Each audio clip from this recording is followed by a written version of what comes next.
It's the biggest game in world football this weekend. We have Kaizer Chiefs playing the Giants of Egypt, Ahly. Chiefs going for their first CAF Champions League title, Ahly going for their 10th. And who better to preview this game than two-time, possibly three-time winning Champions League coach of Ahly, the Red Devils' big man, Pitso Mosimane. Pitso, thank you for joining us on the podcast today. How things in Casablanca? Thanks for the invite to be on the show. Casa is good. The weather is warm. I think it's 28 degrees to 30, which is fine. Yeah, good weather.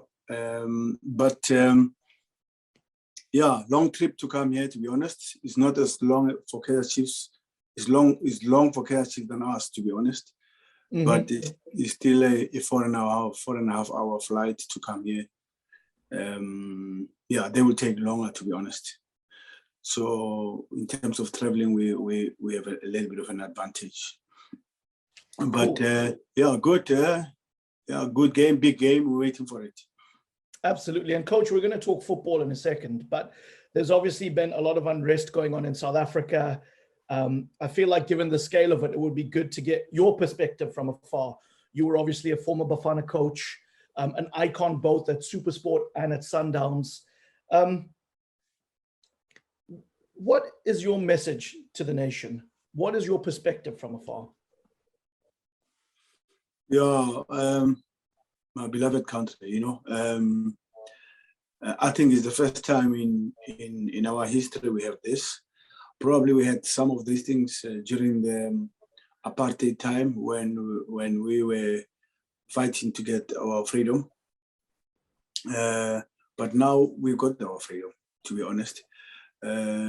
Unfortunately, whatever is happening in South Africa in the midst of COVID-19, that is also really a big problem in my country, because every week I see somebody that I know, I lose somebody that I know, somebody closer to me. So it really shows that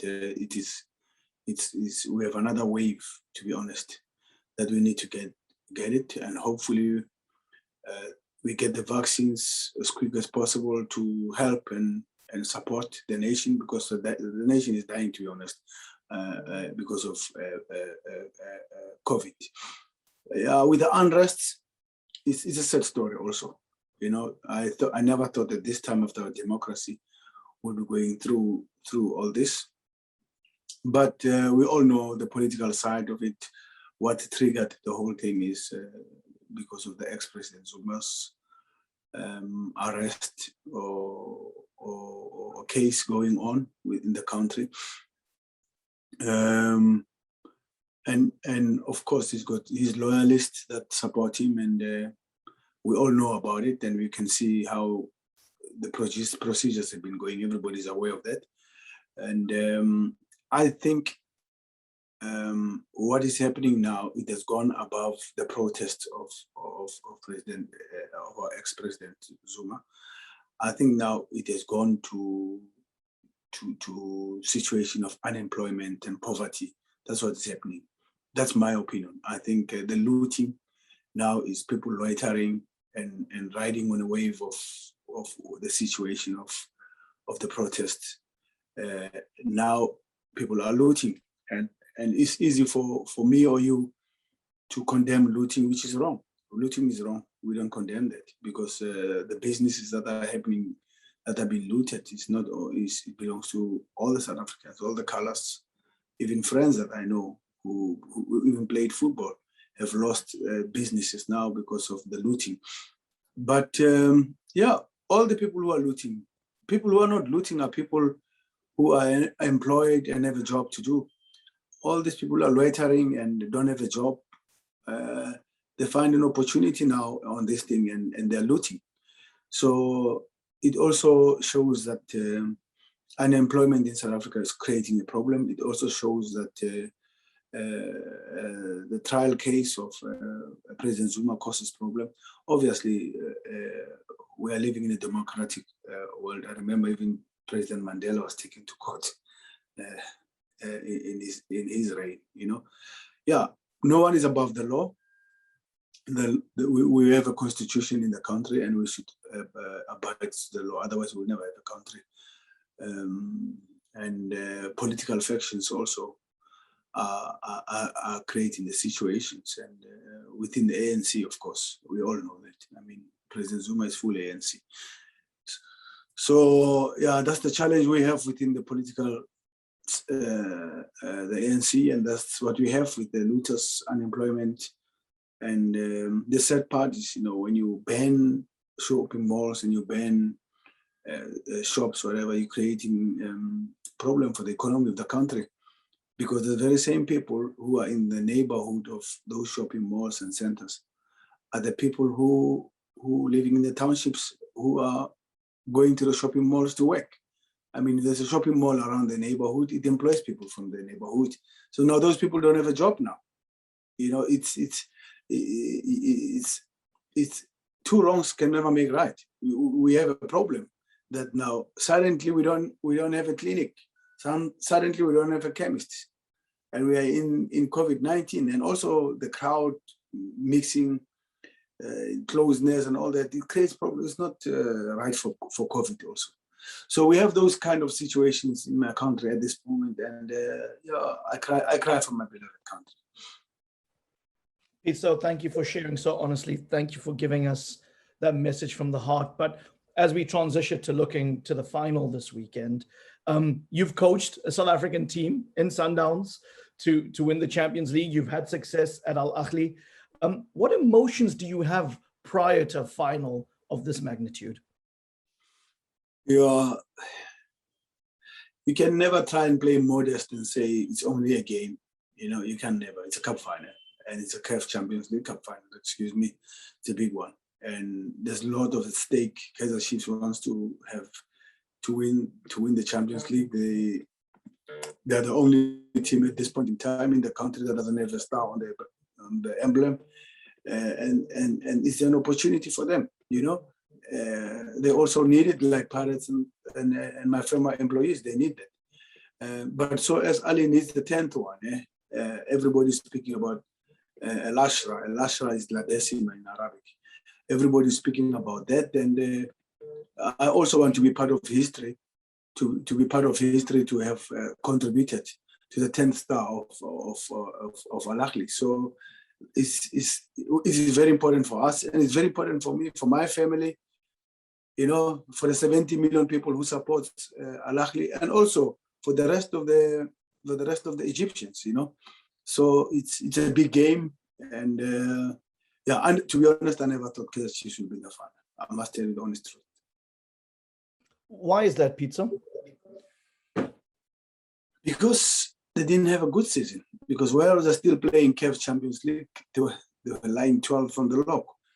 Let's be honest. And after they defeated, I think, Simba, they went to Black Leopards. It's the name of a team in the Premier League, which is already relegated. They went there and they lost.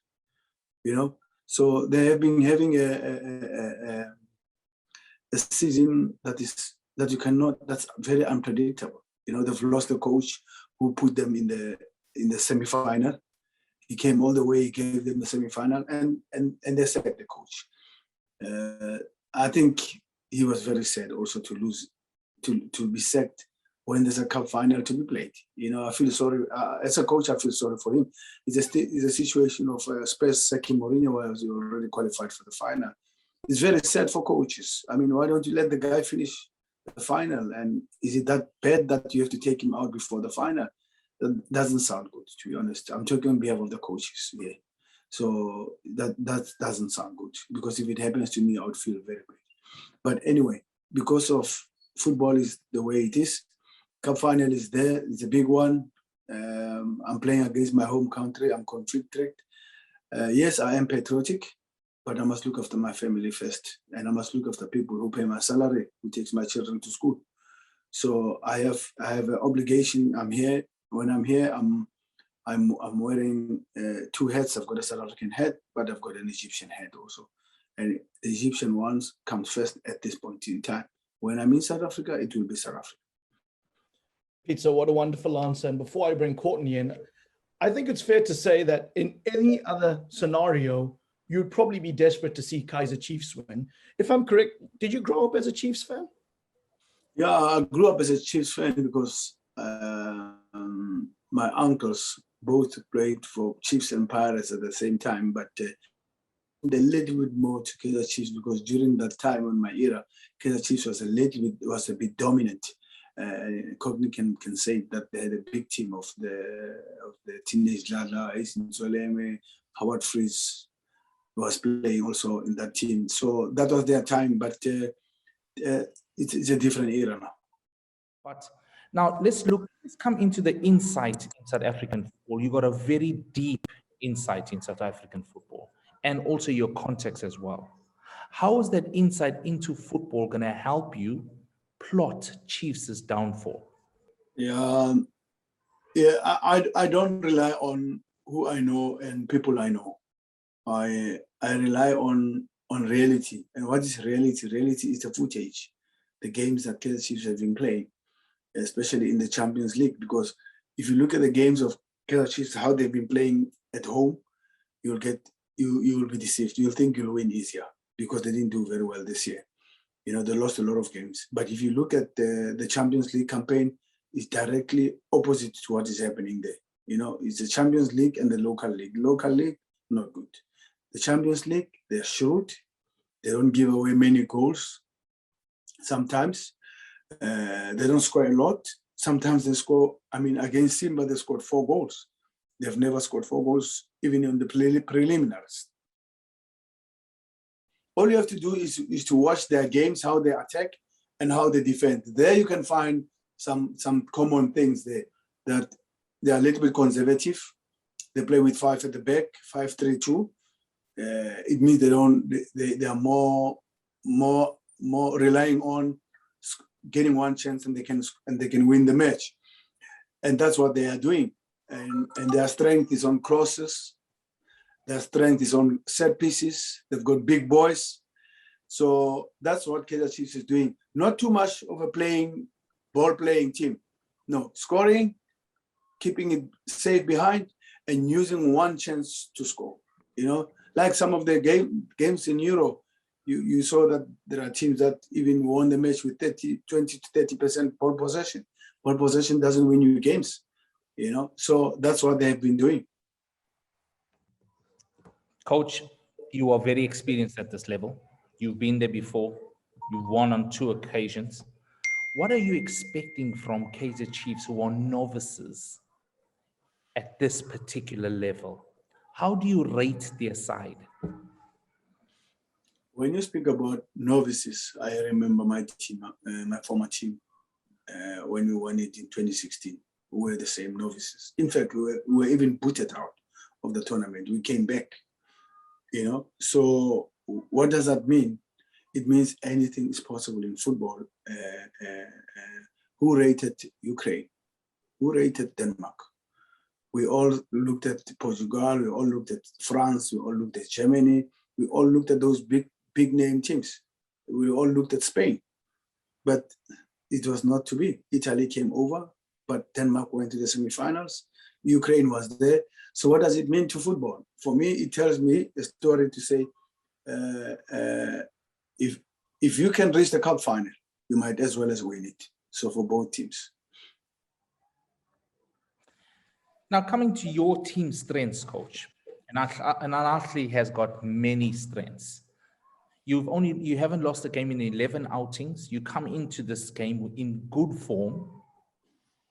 What do you see are your strengths going into this final as well? Well, we've got our own strengths. I believe my team is mentally stronger than Kaizer Chiefs, to be honest, mentally. Yeah. And I think, Kaizer Chiefs has got the physique a little bit same or better than us. That's why they can win. That's why they can defend very well. But we have been scoring consistently in all our games, even in the league.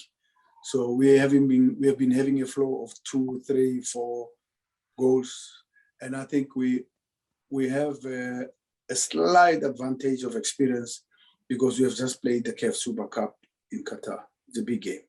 We have just played in the World Cup against Doha. The Qatari team here was a big game. To go to Bayern was a big game. To defeat the CONMEBOL champions, Palmeiras, a big game. We have played Mamelodi Sundowns, which is a big team in South Africa also, same as Kaizer Chiefs. We have gone through. They've played Esperance, who have won this tournament back-to-back. They're always in the semi-final or final, big games. So I would say that we have a temperament for big games. I'm not saying Kaizer Chiefs don't have, because for them to be in the final, they beat Simba, they beat Wydad. So it really means also they have the temperament. But we have been there, we have got a name, we've won it 9 times. We really want it for the 10th time. And the difference on our team now that people don't understand, they're thinking, oh, they won it 9 times, they might as well as Chiefs can have an edge or have a chance. No, we have a different generation. We have a different team. The generation of Ahly now is not the biggest generation that Ahly used to have. You know, it's like a Man United story when the mighty Man United at that time. But it's no longer the same now. We have players who are hungry, who need it more, and they want to write their own history. They say they want their history they want their pictures on the archives of the team lifting the Champions League. And also they want to win the 5th trophy this year. So it means a lot for us. And we can, why not? We can. Everything is right. We don't have any excuses not to play this game. Coach, I mentioned this a bit earlier.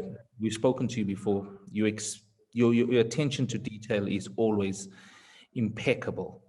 Now, as an experienced manager, are you looking at using one formation during the game, or will you move between formations during the final? Are you going to tell us about it firstly? I like the mentality or the norm of one team having one shape and use the same shape and formation and stick to it, and it becomes a philosophy of the club. Yes, I agree to that. We have a dominant shape that we use in our team, but we sometimes tilt it according to the strength of the opponents if you want to minimize risk. Like when we played Esperance, we played totally different. When we played Mamelodi Sundowns, we totally different. And when we played the last 3 games in the league, we played totally different. Even when we played Bayern, people expected us maybe we could play 5 people at the back. We played 4 at the back against Bayern. We played 4 at the back against Palmeiras. But we played with 3 at the back against Esperance. So as Kaizer Chiefs, sometimes they play 4, but when they play these big games, when they play Wydad, they play Simba, and even Mamelodi Sundowns, they've always played 5 at the back. So you must never be a slave of a formation. You must say what's in for me today, not what formula have I used to survive, to win, or to survive all the time. Because I've even seen Pep Guardiola changing a formation of his team when he has to change it. So there's nothing wrong in changing the formation. It's just responding to the question on the pitch. So you can change the formation. There's nothing wrong. England changed the formation. They played 5, now 3 center backs, and they end up playing 4. So that's how it is. That's life. Coach, thank you for that insight into the tactics this weekend. And, previous Champions League finals, there were 2 legs. There was a home leg, there was an away leg, but now that's not happening. It's a winner-take-all in Casablanca, in a sense, wafa. How much are you looking forward to playing in neutral territory, and what difference do you think that'll make to the final? For us, we're playing in the same stadium that we played Wydad, and we've won in that stadium. We've beaten Wydad here in Casa, in the same stadium. We know the stadium, we know the size, we are familiar with the stadium. And so as Kaizer Chiefs, they were here to play against Wydad. So both teams have been around in the stadium. So we are all familiar. So I think levels are equal in terms in that stage. But yeah, to play in the region, it also suits us because it's nearly the same weather back at home to here. Okay, slightly different, but not that much. And also our players can talk to the people at the hotel in Arabic. So Kaizer Chiefs has to speak French, which is not, or Arabic, which is not. So there might be a little bit disadvantage in terms of communications in the hotel. Probably they have a translator who helps them to do that. I think they should have that. But traveling should never be excused because we also come to Mamelodi Sundowns. We also went to Simba, so they can as well as come here. And the final was set before, and it was never set because of whatever. Yeah, last year was two I would say teams from the Middle East, which is us and Zamalek. So the levels were the same. So, and when we went to Qatar, also it's a neutral venue. We've played the Cup finals, World Cup finals, FIFA World Cup in Qatar, neutral venue. We've played other teams here in Qatar, neutral venues. So it's a neutral venue for everybody, and especially with the issues of COVID, that in Africa, not yet supporters are allowed in some countries, and Morocco is very strict with that, same as Egypt, so, and same as in South Africa. So as long as there's COVID and supporters are not allowed on the pitch, we are all playing in neutral venue. Even if they come to Cairo, it's still a neutral venue, to be honest. How much would you have loved for those loyal Al Ahly ultras to be there for you? Because we know that they're some of the greatest fans in the world. Yeah, the sad part is that I haven't seen them. I've seen them against my team, against Mamelodi Sundowns, and wow, I mean, really, that's intimidating. The only time I saw them was in Qatar, because Qatar is at another level in terms of COVID and vaccines, and everybody who goes to the stadium has to show the last 48 hours test that he has done. So it was good, and was done, was safe. It was beautiful. And we never had issues. They never have had issues after the match. So then it was controlled. So we would have loved to see this cup final, in my opinion, to go to Qatar, because we have the people who can support. Kaizer Chiefs can bring their people. We can bring our own people, but we are not there to dictate where the cup final should be. And we didn't even ask for the cup final to be here. It's CAF who gave the cup final, and CAF changed. The president of CAF has changed. It's South African president, so it's the way it is. Pitso, this season your team finished third at the Club World Cup. You had that amazing result against Bayern Munich, only losing by 2 goals in the semi. When you look back at the season that was, do you think the Club World Cup will be the highlight? Or given how important the African Champions League is to Al Ahly fans, do you think that could trump the trophies, the performance at the Club World Cup? Yeah, the World Cup is another level. It's another stage. You can't make mistakes. If you make a mistake, Lewandowski will punish you, which he did. And when you play the Palmeiras, the Brazilians are tricky. They've got a lot of trickery in the game, a lot of quality of individual players, more than the group with the Brazilian teams.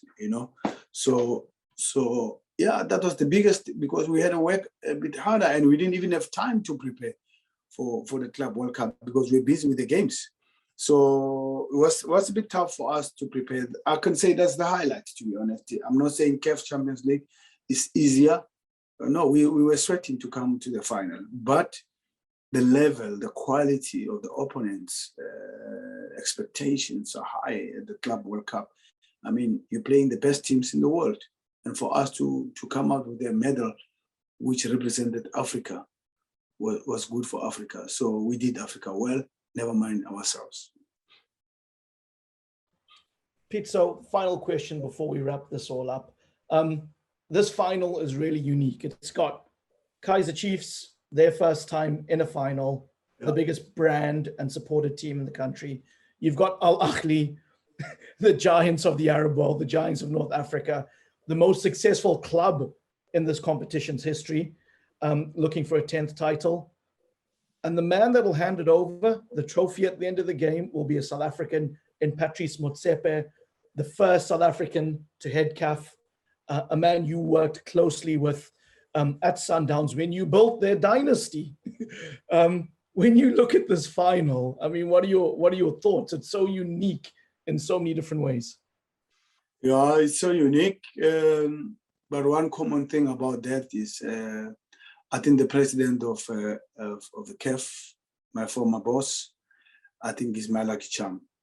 When he came to the Zamalek Ahly, we won.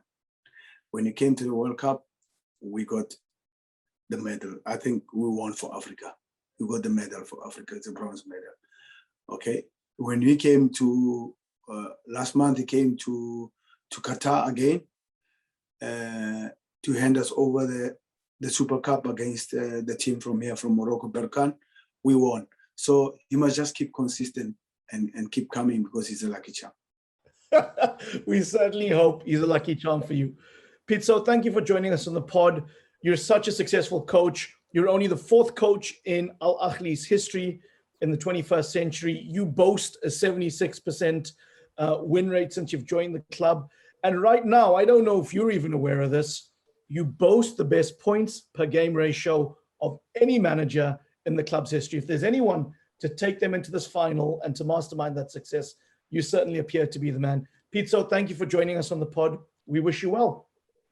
Thank you very much. I'm only 9 months here. Hopefully, with time, the team will play according to the way I want. I will rebuild the team. It's getting stronger until they'll gel into my philosophy, and they start to play the way I want them to play, to be honest. So there's always room for improvement, and the sky's the limit.